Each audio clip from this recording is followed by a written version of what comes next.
মাদ্রাসাগুলো থেকে আবাবিল রাজপথে নেমে আসবে ইনশাআল্লাহ। আবার নতুন করে যেই ফ্যাসিবাদ জেগে বসার চেষ্টা করছে, যদি আমরা শুরুতেই তাকে সঠিকভাবে ফ্যাসিবাদের পথ থেকে সরিয়ে আনতে না পারি, তাহলে 1400 দ্বিগুণে 2800 মানুষের রক্তের মাধ্যমে আমাদের এই ফ্যাসিবাদ মুক্ত করতে হবে। সাহাবারা জিজ্ঞাসা করেছিলেন, জালিম ভাইকে কিভাবে সাহায্য করব? আল্লাহ নবী বলেছিলেন, জালিমের হাত ভেঙে গুঁড়িয়ে দাও, এটাই জালিমের সহযোগিতা। আমরা শহীদ প্রেসিডেন্ট জিয়াউর রহমান, বেগম খালেদা জিয়ার প্রতিষ্ঠিত বিএনপির 90 জালিম ভাইদেরকে লক্ষ্য করে স্পষ্ট বার্তা দিতে চাই, যদি জালিমের হাত, জুলুমের হাত গুটিয়ে না নাও, আমরা সব ভেঙে গুঁড়িয়ে দেব ইনশাআল্লাহ। আমি আজকের বিএনপিকে বলতে চাই, অতীতের সন্ত্রাস নির্ভর রাজনীতির পথ থেকে তোমরা ফিরে আসো। সেই 24-এর বিপ্লব পরবর্তী নতুন বাংলাদেশে ছাত্র দলের সন্ত্রাস নির্ভর রাজনীতি বাংলাদেশের শিক্ষাঙ্গনগুলোতে চলতে পারে না।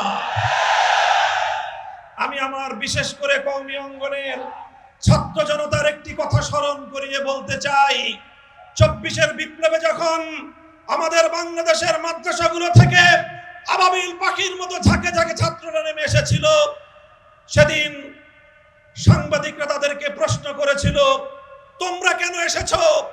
তোমরা তো কোটাও চাও না, তোমাদের তো সরকারের চাকরিরও প্রয়োজন নেই, তবে তোমরা কেন রাজপথে নেমেছো? আমাদের ছাত্ররা বলেছিল, আমরা চাকরির জন্য নামি নাই, স্কুল কলেজ ইউনিভার্সিটিতে আমার ভাইদের বুকে জালিমের বুলেট বিদ্ধ হলো কেন, সেই জালিমের কাছ থেকে প্রতিশোধ গ্রহণ করতে নেমেছি। আমি আবার সে কথার পুনরাবৃত্তি করছি, মনে রাখবেন, বাংলাদেশের যেখানেই জুলুম হবে, যেখানেই জালিমের হাত উদ্ধত হবে, নাসিরউদ্দিন পাটোয়ারি ভাই আমরা বলি, আবার মাদ্রাসাগুলো থেকে আবাবিল রাজপথে নেমে আসবে ইনশাআল্লাহ।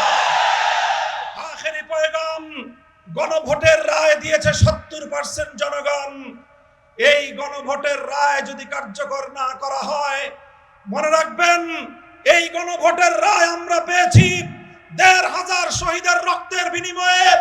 এই গণভোটের রায় পেয়েছি শাপলা চত্বরের শহীদের রক্তের বিনিময়ে। এই গণভোটের রায় আমরা পেয়েছি 57 জন বিপ্লবীর রক্তের বিনিময়ে। যদি সেই রক্তের সঙ্গে গাদ্দারি করা হয়, আমরা রক্তের সম্মান রক্ষা করার শপথ গ্রহণ করতে চাই।